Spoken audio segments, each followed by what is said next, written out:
전서 2장 22절에서 25절.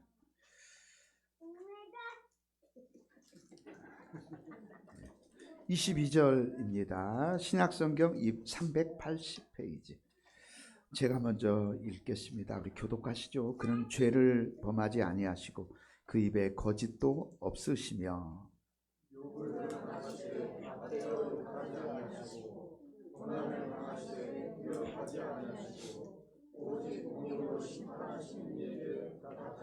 친히 나무에 달려 그 몸으로 우리 죄를 담당하셨으니 이는 우리로 죄에 대하여 죽고 의에 대하여 살게 하려 하심이라. 그가 채찍에 맞음으로 너희는 나음을 얻었나니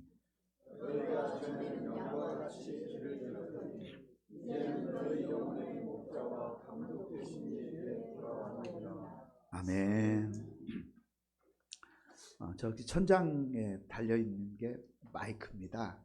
여러분의 아멘 소리, 또 찬양하는 소리, 이런 소리를 영상에 담고 싶어서 저렇게 저거 보기 싫다고 의자 밟고 올라가서 잡아 당겨버리면 안 됩니다. 예. 오늘 부활주일 4월 달은요, 삶과 죽음, 죽음과 삶이라는 주제로 한 달 동안 은혜를 나누려고 합니다. 오늘 말씀의 제목은 그리스도의 삶과 죽음 그리고 우리의 죽음과 삶이라는 주제로 부활주일 함께 은혜를 나누도록 하겠습니다. 우리 지난 한 주간 우리 주님의 고난을 묵상하는 종려주일, 또 고난 주간이라고 이렇게 이름합니다. 우리 거길 지나서 부활절을 오게 됐습니다. 제가 자주 언급하죠. 여러분 많이 들어서 여러분도 이제 외웠을 겁니다. 정말 예수님의 생애가 담겨 있는 책이 마태, 마가, 누가, 요한복음이죠. 그죠? 이 복음서의 30% 이상이 예수님의 생애 마지막 한 주간에 집중돼 있다. 그러니까 우리 하나님께서 우리가 생각하면 정말 장관 역사죠. 그 역사 속에서 무엇이 가장 중요한가? 우리는 우리의 생애 속에서 뭐가 가장 중요한가? 오늘 나는 뭐가 가장 중요하지? 그렇습니다, 여러분. 우리가 하나님이 중요하게 여기는 것을 우리도 중요하게 여기고, 그렇죠? 하나님이 이렇게 우리에게 가르쳐 주시기 원하시는 것을 우리가 바라보고, 그러면서 우리의 신앙이라고 하는 것은 내 생각과 내 계획, 내가 중요하게 여기는 것, 내 바람, 내 꿈, 이런 것도 많지만 가장 중요한 건 뭐냐면 하나님이 가장 중요하게 여기시는 것에 나의 초점을 맞춰가는 거예요. 예, 이게 우리 기독교 신학에서 참 중요한 것입니다. 세상의 종교는요 다 그래요. 이따도 종교 이야기 하겠지만 사람들이 다 자기가 원하는 것들을 자기 신 앞에 가지고 나아가서 내 원하는 소망을 이뤄달라고 막 빌고 또 하여튼 그렇습니다. 그런데 우리 기독교의 신앙은 정말 창조주 하나님께서 가장 중요하게 여기시는 것, 내게 주기 원하시는 것, 나를 가르치기 원하시는 것을 향해서 내가 계속해서 이렇게 걸어가는 겁니다. 그래서 저도 이렇게 20살에 신학을 시작했고 또 5 목사님을 섬기면서 교회에서 훈련받았고 또 나름대로 교회 섬기면서 26년째 이제 다음 주면 저도 다다음 주면은 목사가 된 지 이제 26년이 딱 되네요. 4월 14일이 제가 목사된 날이니까. 그런데 그 과정들을 지나오면서 점점점 많은 것들을 깨닫게 되는 것 같아요. 앞으로 사는 날 동안 더 많은 걸 깨닫겠죠.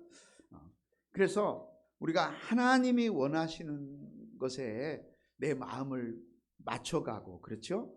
하나님이 가르치는 그 방향을 나도 쳐다보고 하나님이 가장 중요하게 여기시는 것에 내 삶의 초점을 맞춰가는 것, 그것이 우리의 신앙의 본질이다라고 하는 것 우리가 좀 생각해야 되겠습니다. 자, 여러분, 성경은 우리 인간의 삶과 죽음 그리고 그 너머의 영생에 관한 것을 우리에게 가르쳐주고 계십니다.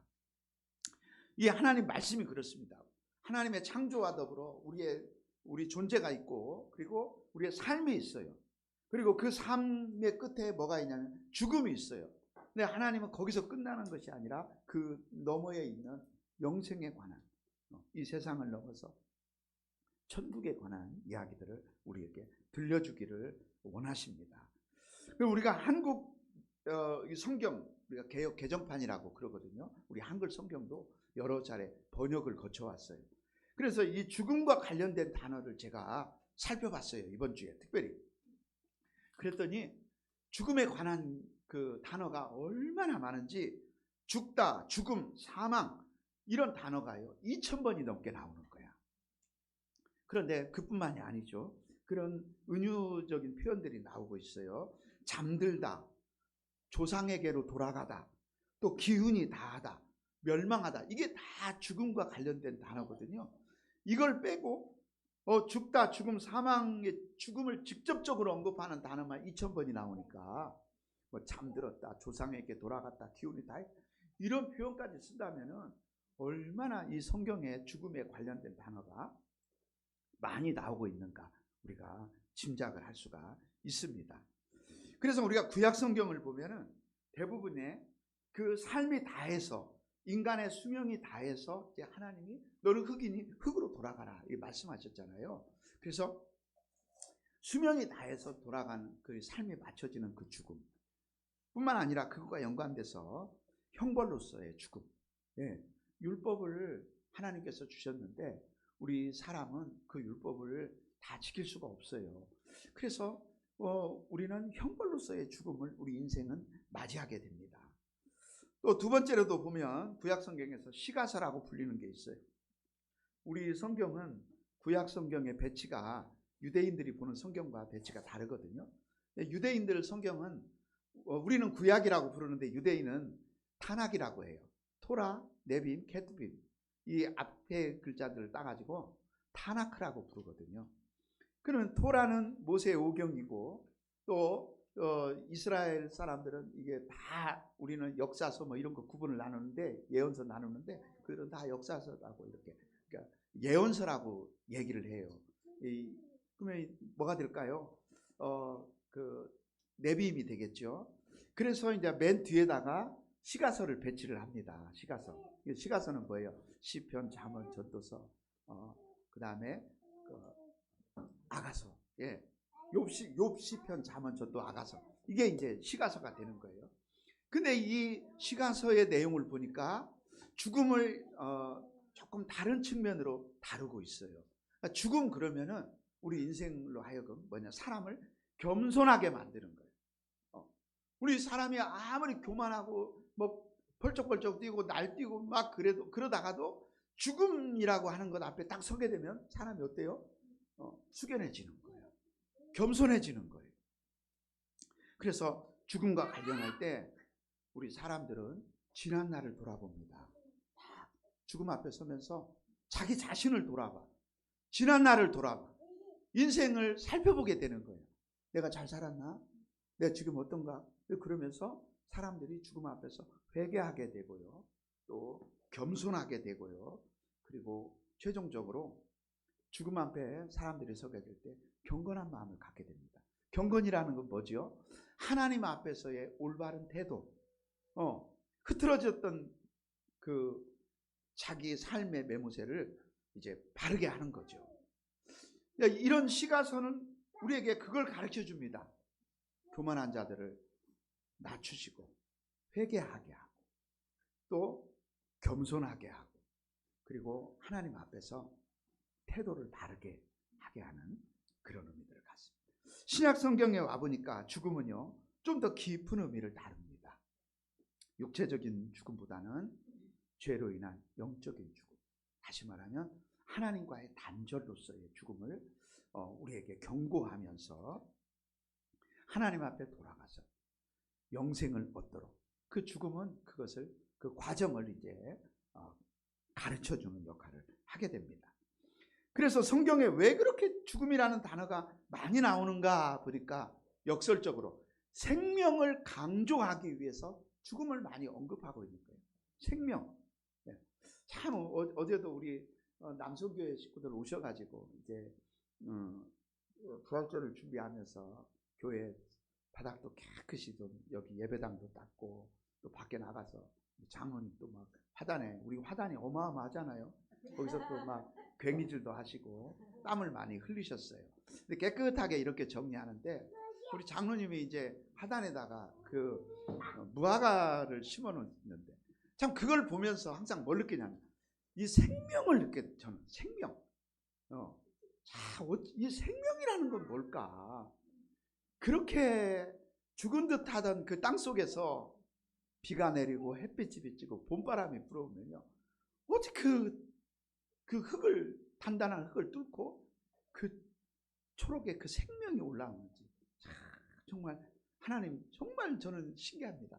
봄만 되면 항상 생명을 봐요. 우리 헵시바 권사님은 방한잎을 보겠지만 저는 생명을 봅니다. 너무 신기해요. 생명이란 뭘까? 생명.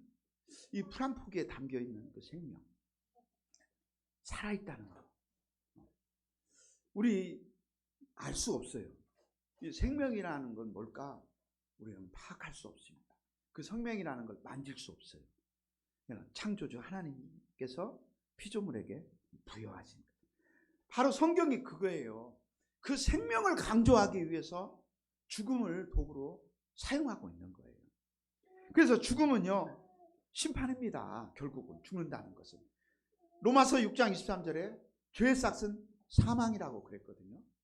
그러면 하나님은 이 죽음을 우리에게 보여주시면서 어디로 이끄냐? 희생을 이끌어요. 예. 우리가 생명을 얻기 위해서 다른 어떤 것이 죽어야 된다는 거예요. 그리고 우리 구약 성경을 읽으면 하나님께서 레위기를 읽으면 5가지 제사를 가르치잖아요.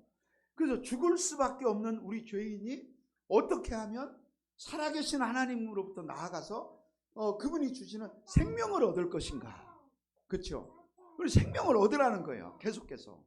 너는 죽을 수밖에 없는 존재라는 거예요. 그럼 너는 생명을 얻어라. 우리에게 말씀하는 거죠.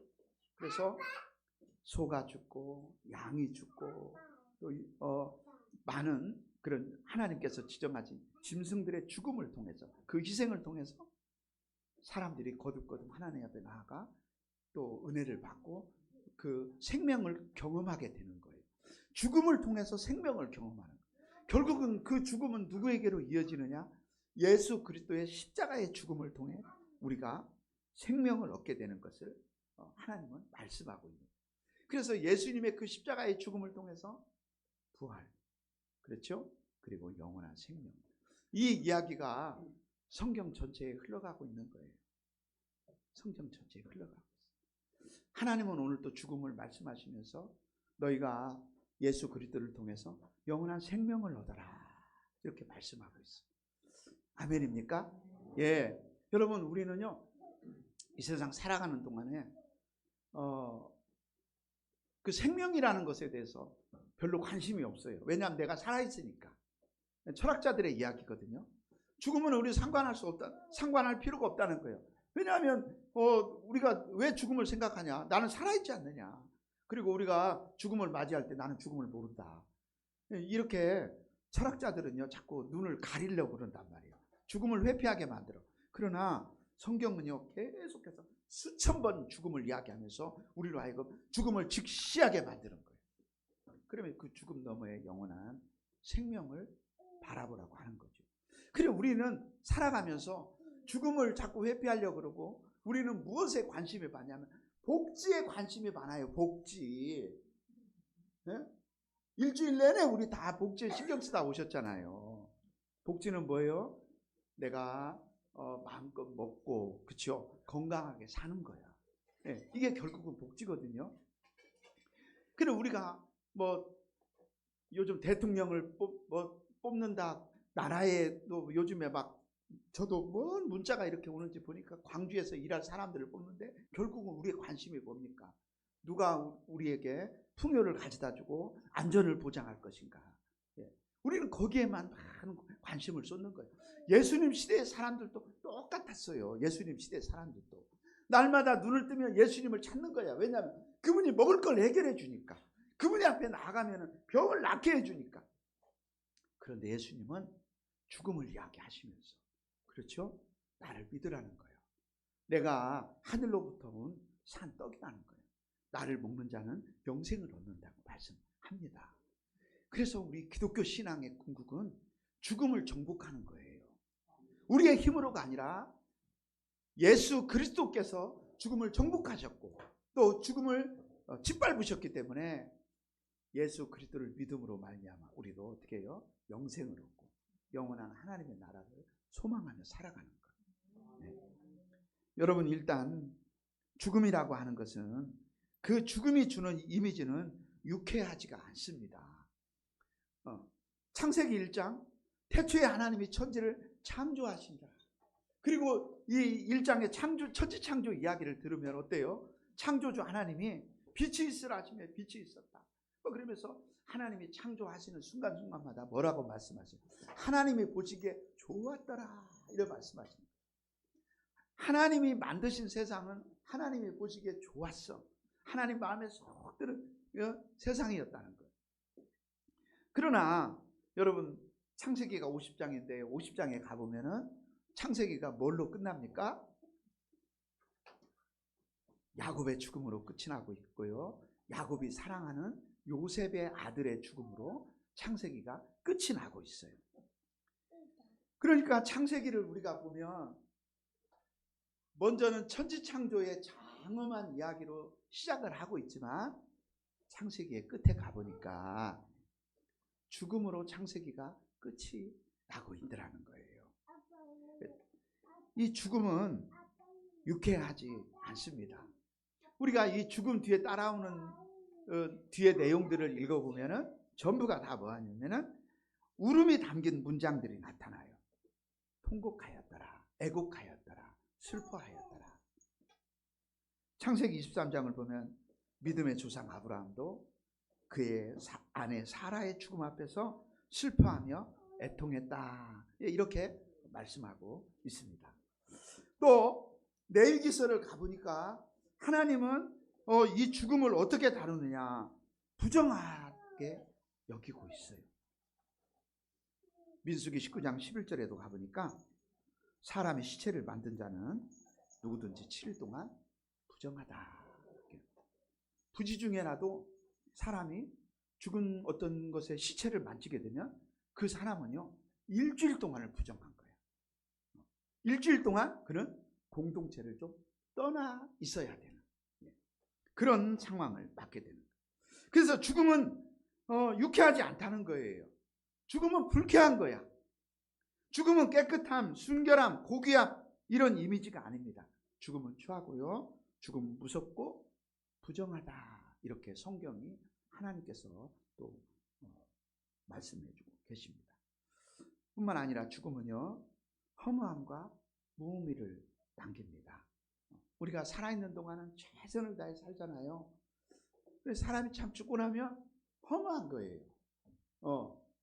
그동안 했던 일들, 그동안 꿈꾸고 소망하고 치열하게 살았던 그런 것들이 허무하게 느껴지는.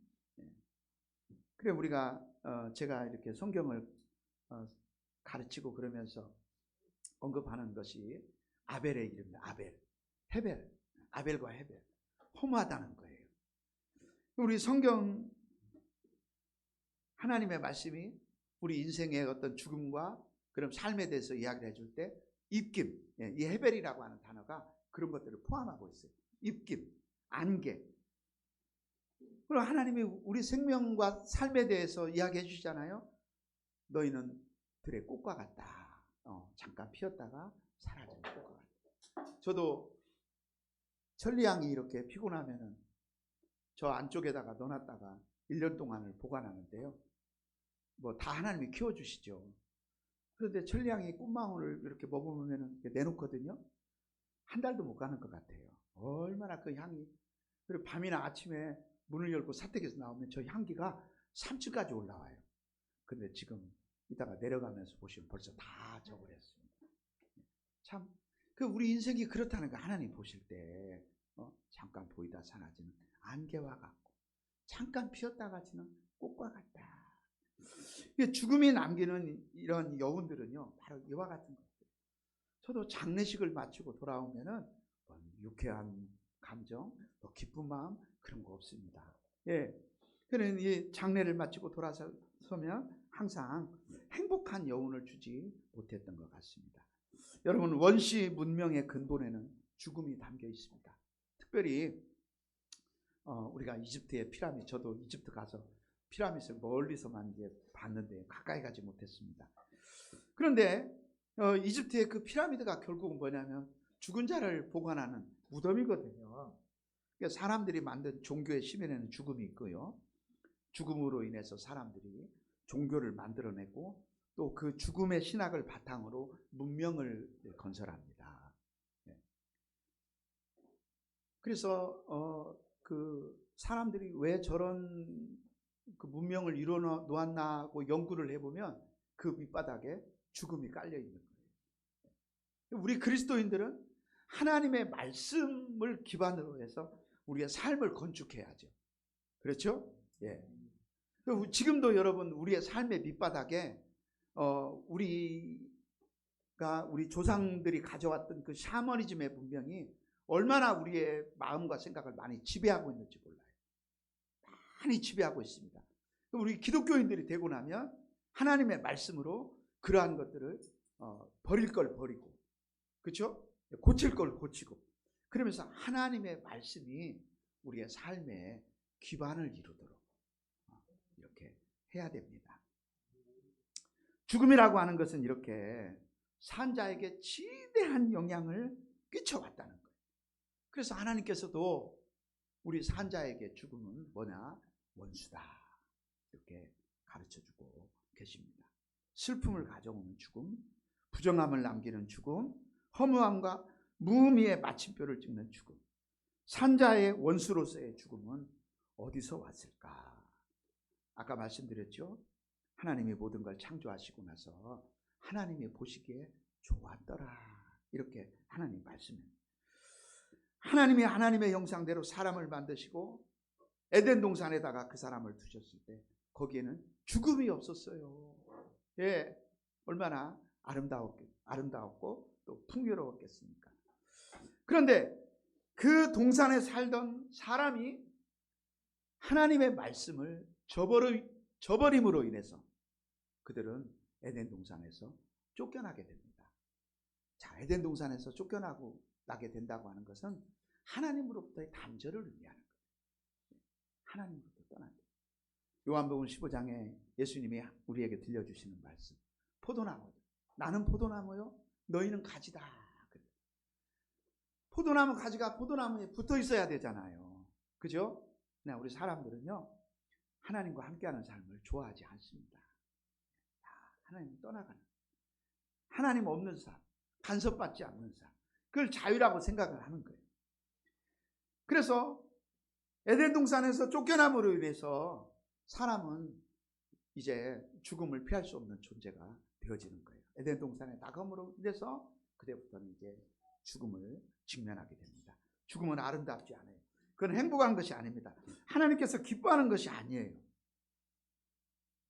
그 죽음을 맞이한 인간이 다시금 영생을 얻는 이야기, 이게 성경의 이야기라는 거예요.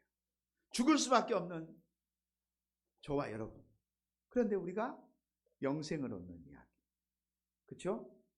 망할 수밖에 없는 이 세상, 그러나 영원한 나라를 얻게 되는 이야기, 이게 바로 하나님의 말씀이라고 하는 겁니다. 그래서 지금 보면 전쟁이 점점 커져가고 있잖아요. 전쟁의 그 아픔과 고통을 우리들도 주유소에 가면 금방 느낍니다. 다 이 모든 게 다 전쟁의 여파예요. 그런데 여러분, 요한계시록 18장에 보니까 세상 나라가 다 멸망하잖아요. 일순간에 망하였더라, 한시간에 망하였더라, 순식간에 망하였더라. 이게 요한계시록 18장에 가보면 계속 반복돼서 나오는 거예요. 세상 나라는 다 망하는 거예요. 예. 이 세상에 있는 모든 것들은 다 결국은 망하게 되어 있다. 그러나 하나님의 나라는 망하지 않는다. 아멘이죠? 그리고 우리가 죽을 수밖에 없는 영혼이 예수 그리스도를 통해서 부활을 얻게 되고, 예, 우리의 결국은 비참과 멸망인데 비참이 아니라 영광으로 이어지는 이야기. 세상 나라는 다 멸망하는데 망하지 않고 쇠하지 않고 변하지 않는 그 하나님의 나라를 얻는 이야기. 이게 바로 성경의 이야기고 살아계신 하나님의 말씀이고 진리고 우리의 소망이고 우리의 영광이다 하는 것입니다. 하나님께서 인간이 범죄할 때 창세기 3장 15절 말씀을 우리에게 주셨어요. 내가 너로 여자와 원수가 되게 하고, 그렇죠? 전쟁하는 너와 원수가 되게 한다. 원수와는 뭐죠? 싸우는 거예요. 계속 싸우는 거예요. 우리는 죽을 때까지 싸우는 삶을 살 수밖에 없어요. 존 칼빈이 지상의 교회는 어떤 교회냐? 투쟁하는 교회다. 계속 싸워요. 그래서 교회들 맨날 싸우잖아. 그래서 싸움하는 교회들 보면은 이상하게 여기지 말고, 아, 우리 목사님의 교회는 다 싸우는 교회라거든요. 열심히 싸우는구나. 우리 교회는 너무 안 싸우는 거예요. 좀 이상한 교회예요. 싸우는 교회. 죄와 싸우고 세상과 싸우고 악과 싸우고 투쟁하는 교회. 그렇죠? 그러나 우리 주님이 결국 우리 하나님이 결론을 말씀해 주셨어. 그 싸움이 어떻게 될까? 여자의 후손은 네 머리를 상하게 한다. 여자의 후손이 누구예요? 예수 그리스도잖아요. 그분이 사단의 대가리를 밟아버릴 것이다. 그렇지. 파서버린다는 거예요. 파서버린다. 이 하나님의 원대한 계획이 한 문장으로 선포되고 있어. 세월이 흘러서 하나님의 약속이 유대 땅 갈릴리에서, 사마리아에서, 예루살렘에서, 그리고 그 정점 어디예요? 골고다 언덕에서 우리 예수님이 십자가를 통해서 사단의 대가리를 밟아버리는 거예요. 너희가 세상에서는 환난을 당하나 담대하라. 내가 세상을 이겼노라. 하나님 말씀을 붙드는 거예요. 내 삶이 아슬아슬할 때, 여러분 그러잖아요. 우리 삶이 아슬아슬하다고. 그런 날들이 온다고. 지금 우리 이삭이 살면서 내 삶이 아슬아슬하다 그런 거 느낀 적 있나? 아직은 없거든. 우리 은혜도 아직 없을 거야. 목사님도 부모님 품에서 살고 뭐 할 때는요 몰랐어요. 제가 저기 이름이 동철이잖아요. 철이 없어가지고 저희 어머니 아버지가 넣어준 거예요. 철자를. 철 들으라고. 그렇게 부모님 고생하시고 큰형님 고생하시고 그래도 겨울이 얼마나 고생하는 분들에게 혹독한가 이런 생각이 제 머릿속에는 없어요. 그냥 눈 오면 좋은 거야. 봐. 그래서 이제 자고 있으면은 깨워. 동철아 밖에 눈 왔다. 제가 눈 온 거 좋아하니까. 그래 그 밖에서 그 치열한 삶을 살아내야 하는 분들에게 이게 눈이 오고 날씨가 추면은 얼마나 그분들의 삶이 혹독한지를 전혀 생각을 못하는 거야. 내 머릿속이나 이 마음속에 그런 개념이 없어. 그런데 이제 나가보니까 안 거예요. 군대를 가니까 밤 12시쯤 자고 있는데 누가 깨워. 그 문화가 미치겠어요. 아주 겨울이 그렇게 그때는 이제 싫어지더라고요. 그러니까 우리가 어떤 것에 하기 싫은데 해야 돼. 내 삶이 뭔가 아슬아슬해. 막 위기가 닥쳐와. 그 아슬아슬한 순간들. 우리 그리스도인들은 여러분 우리의 삶에는 없나요? 마음이 조마조마하고 이것이 어떻게 될까? 그 아슬아슬한 그 순간들. 내가 지금 여기서 어떻게 해야 되지? 그 절박한 순간들. 그때 우리에게 필요한 건 뭐냐면 하나님 말씀이에요. 너희가 세상에서 환난을 당하나 담대하라 하시는구나. 내가 세상을 이겼다고 하시는구나. 아멘. 그렇습니다. 저는요 여러분들도 그러한 은혜와 복을 누리시기를 바랍니다. 저는 밤 되면 이렇게 예배당에 와서 성경을 펴고 있거든요. 그러면 꼭 그날 내게 필요한 말씀이 하나님 말씀 속에 있습니다. 제가 어떤 사람의 글을 읽거나 뭐 뉴스를 보거나 뭐다거나 하면 내게 그렇게 그러한 만족감을 아무도 주지 못해요. 그러나 저는 항상 성경을 펴면 그 말씀 속에서 내게 꼭 필요한 그날의 양식이 내게 공급되는 거예요. 그렇습니다. 여러분 절망스러운 순간, 아슬아슬한 순간에 그렇지. 우리 하나님께서 우리에게 승리를 약속하셨지. 그 승리는 내 것이다. 아멘입니까? 예. 저는 어제요. 어제 그저께 금요일 날 밤에 성금요일이잖아요. 우리 주님 후원한다는 하시나 올라와서 성경을 읽다가 제가 제사장의 에봇을 읽게 됐어요. 제사장 에봇 뭐 많이 가르치고 많이 듣고 그렇죠. 제사장이 속옷을 입어라. 또 그 에봇 받침 옷을 청색으로 짠 받침 옷을 입어라. 에봇을 그 에봇에는요 후마노가 있고요. 여기에는 그 이스라엘의 12지파를 상징하는 보석들이 있고요. 그 청색, 홍색, 자색 실로 막 정교하게 끊고 거기다가 금색 실을 넣고 끝에는 술을 어떻게 달고 그런 말씀들 얼마나 많이 알아요. 또 그 옷의 의미를 또 얼마나 많이 공부했겠어요. 그런데 그날 밤에는 그 성경을 읽다가 정말 이 에봇이 오늘날의 가치로 친다면 얼마나 될까? 그리고는 제가요 제미나이한테 물어봤어요. 제사장 에봇의 이런 가치가 얼마나 될까? 그랬더니 제미나이가 얼마나 친절한지 왜 밤늦게 이런 걸 물어보고 난리예요. 이렇게 하지도 않고 자세하게 알려주는데 제사장이 입었던 옷을 오늘날의 가치로 한다. 그 보석의 가치, 그 금실, 그 다음에 그 수공 이런 것들을 뽑아줬는데요. 가장 작게 잡아도 20억. 최대한으로 이걸 확장한다면 80억까지 이 가치를 잡아주는 거예요. 그래서 제가 너무 감격스러워가지고 우리 친한 목사님들하고 나누는 카톡방에다 이걸 올렸습니다. 재미나이가 씁니다. 제가 밤에 성경을 읽다가 제사장의 이런 입었던 옷의 가치를 물어봤더니 이렇게 답을 한다. 그러면서 오늘 또 다시 한번 성금요일 날 밤에 목사의 무게와 가치, 하나님의 종으로서의 그 무게와 가치를 다시 한번 생각해 보게 됩니다. 그리고는 이렇게 카톡방에 올렸어요. 그랬더니 세상에 그것을 읽으신 목사님들이 한 분도 답이 없으시더라고요. 하트 하나도 없고요. 좋아요도 없고요. 백구도 없으시더라고요. 그래서 더 은혜를 받았습니다. 정말 그렇습니다, 여러분. 우리는 이 하나님의 말씀의 가치, 이걸 너무 모르고 살아가는 것 같아요. 우리 주님의 그 십자가의 가치, 그분이 이루신 그 승리가 그래서 어쨌다고 그러는 거예요. 우리는. 오늘도 부활절을 맞이해서 많은 성도들이 교회 가서 하나님 말씀을 들을 거예요. 그럼 얼마나 마음에 와닿을까? 그 그리스도의 고난이 얼마나 그 마음속에 담길까? 그분께서 이루신 그 승리의 가치가 얼마나 우리의 삶에 영향을 미칠까?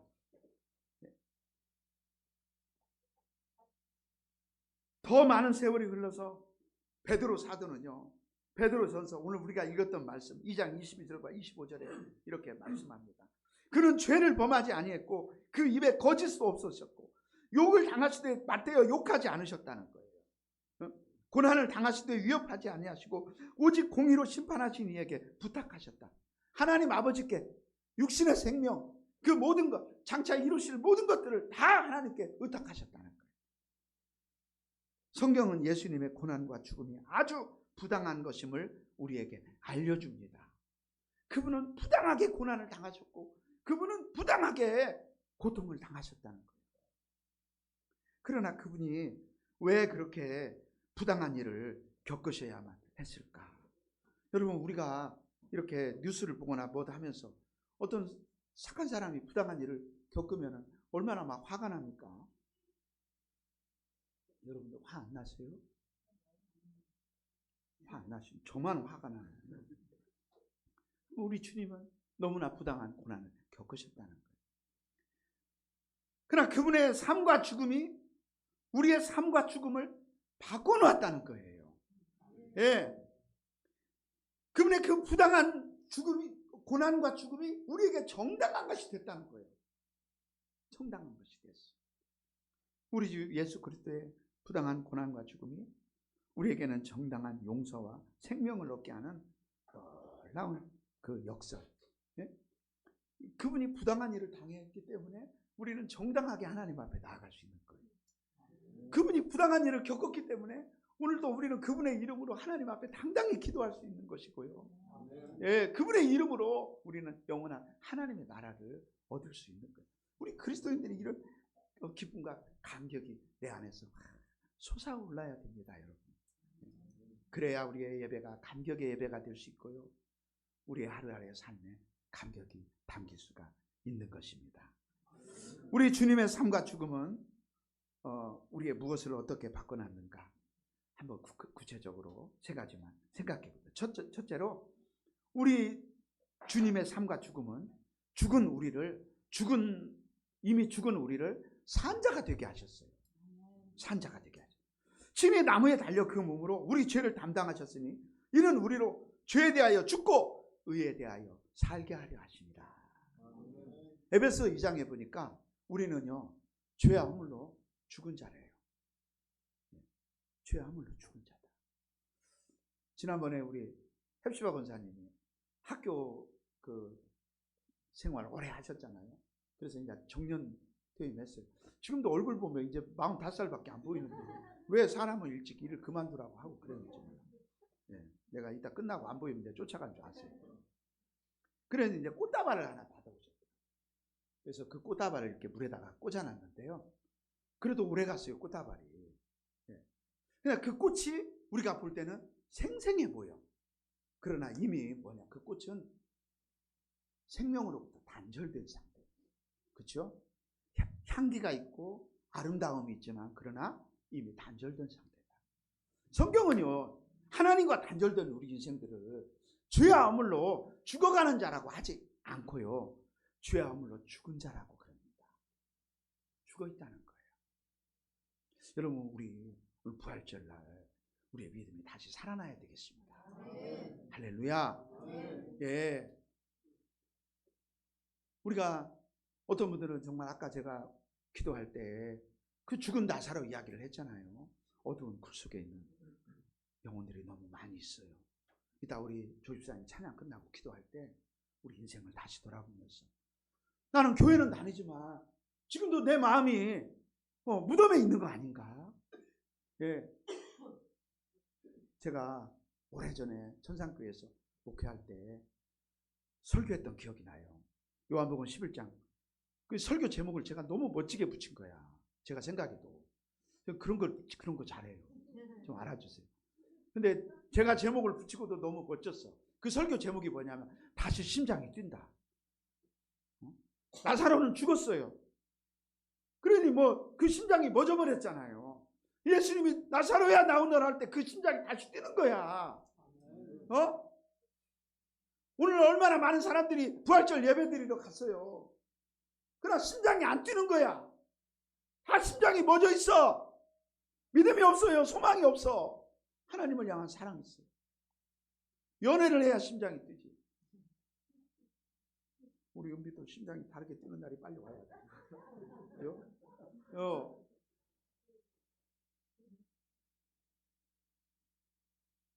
심장이 뛰어야 된다고.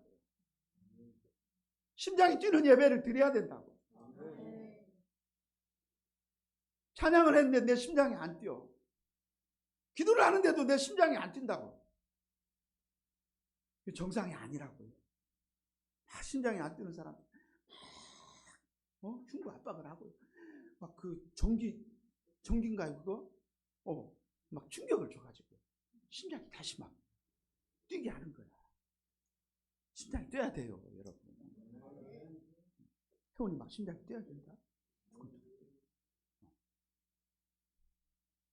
그때 우리 살아있는 거예요. 찬양할 때 막 심장이 뛰어. 기도할 때, 삶을 살아낼 때. 감동입니다. 심장이 뛴다는 건 감동입니다. 친히 나무에 달려 그 몸으로 우리 죄를 담당하셨다. 우리로 죄에 대해서는 죽고 의에 대하여 하나님 뜻 안에서 우리를 살게 하시고. 심장. 우리의 죄가 그리스도에게로 가고요, 그리스도의 의가 우리에게로 온 거야. 우리는 주님에게 안 좋은 걸 줬어. 그러나 우리 주님은 우리에게 좋은 것을 주시고.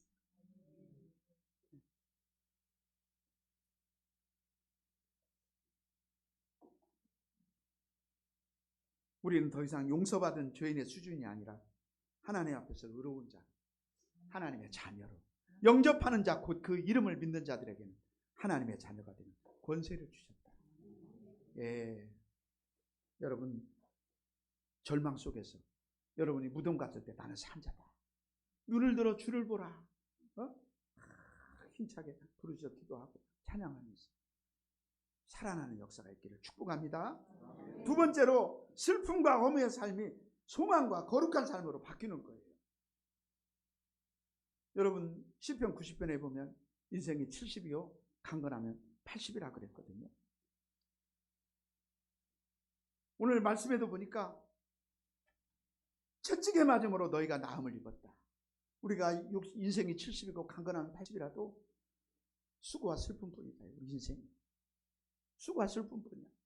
뒤돌아보면 말이죠. 아픈 거예요.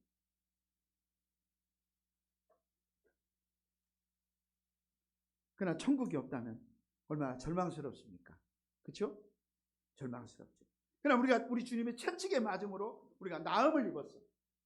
여기 나음을 입었다고 하는 것은 꼭 육체의 어떤 그 연약함과 병뿐만이 아니라 우리 주님이 채찍에 맞음으로 내 마음 회복되고 내 정신이 우리가 모든 전인적인 것들이 내 삶이 치유돼야 돼. 따라해봅시다. 주여, 치유의 주님, 새롭게 하여 주옵소서. 치유하여 주옵소서. 예, 우리를 치료하시는 주님. 그가 막 채찍에 맞으면 그가 나음을 입었다. 며칠 전에 나갔다 들어왔는데 막 점점점 막 두통이 막 심해지더라고요. 그래서 오자마자 나 좀 쉬어야 될 것 같아. 그리고 여기 서재실에 들어가서 누웠어요. 근데 두통이 안 가라앉는 거예요. 약을 먹어볼까 하고는 그냥 또 타이레놀을 먹어볼까. 원래 저는 이렇게 약을 잘 안 먹어요. 그런데 그냥 마음에서 이거 먹어도 효과가 없을 것 같아. 그런데 1시간이 지나고 2시간, 3시간이 지나고 너무너무 힘들더라고요. 우리 친한 목사님한테서 노예 일 때문에 저한테 전화가 왔어요. 전화를 하는데 점점점 고통스러워가고 전화를 끊고 싶은데 전화 이야기를 좀 들어야 되겠고 침대에서 이제 아픈 티를 안 내고 전화 딱 끊자마자 이렇게 속에서 막 구토가 올라오는데 화장실에 들어가가지고 변기 앞에 무릎을 꿇고 고통스럽던지. 와 진짜 변기 앞에 무릎 꿇기는데 생겨 처음이에요. 어이구 막 얼마나 많이 토했는지 몰라요. 와 고통스럽더라.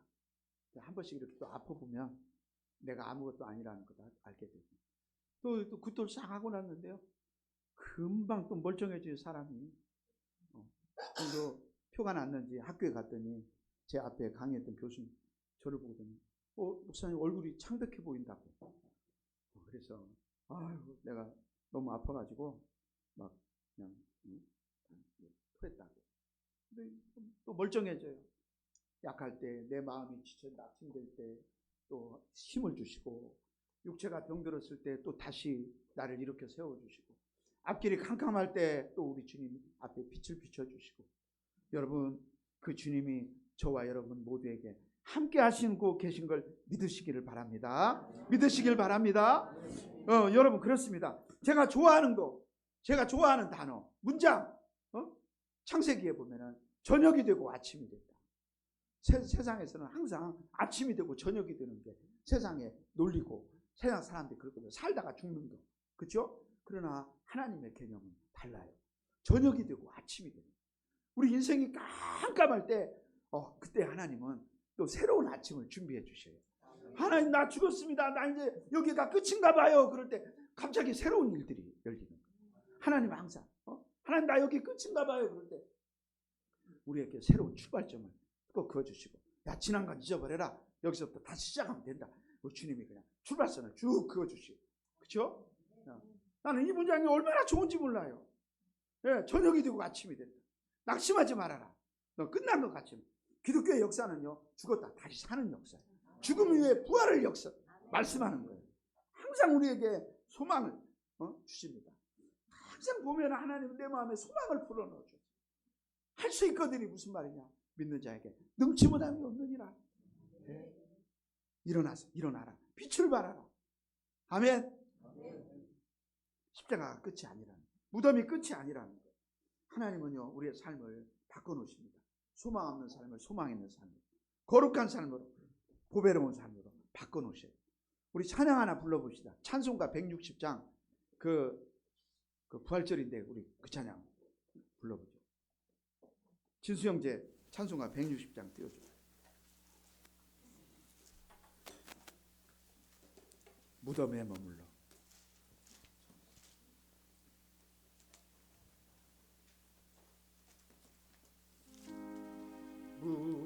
무덤에 머물러 예수 내 구주 새벽 기다렸네 예수 내 주 원수를 다 이기고 무덤에서 살아나셨네 어둠을 이기고 어둠을 이기시고 나와서 전도 함께 길이 다스리시네 사셨네 예수 다시 사셨네 헛되이 지키네 예수 내 구주 헛되이 봉하네 예수 내 주 원수를 다 이기고 무덤에서 살아나셨네 어둠을 이기시고 나와서 전도 함께 길 다스리시네 사셨네 예수 다시 사셨네 거기 못 가두네 예수 내 구주 예수 내 우리를 살리네 우리를 살리네 예수 내 주 원수를 다 이기고 무덤에서 살아나셨네 어둠을 이기시고 나와서 전도 함께 길이 다스리시네 사셨네 예수 다시 사셨네 거기 못 가두네 거기 못 가두네 오른손 높이 들고 예수 내 우리를 살리네 우리를 살리네 예수 주님이 나를 살리고 우리를 살립니다. 원수를 다 이기고 무덤에서 살아나셨네 어둠을 이기시고 나와서 손도 함께 길 다스리시네 사셨네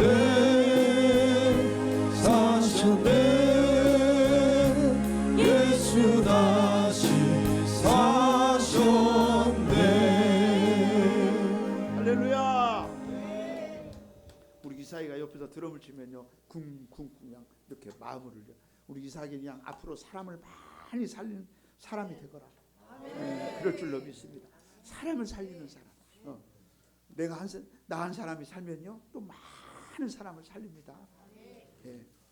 마지막 세 번째로 방황과 두려움의 삶이 목자 안에 거하는 삶으로 바뀌었어요.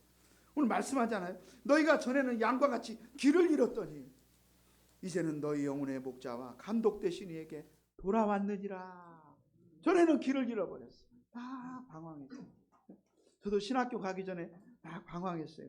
그랬더니 우리 아들은 사춘기도 없이 얼마나 착하게 이렇게 지내는지 몰라. 근데 사춘기가 좀 늦게 오네. 사춘기가 한 10년쯤 지나니까 와요. 고등학교 들어가면 왜 이렇게 마음을 못 잡아가지고 밤에는 또 그냥 저기 산에 올라가가지고 무덤에 앉아있고 그 비석에 누워있고 왜 그랬는지 몰라요. 그냥 마음을 못 잡겠더라고요.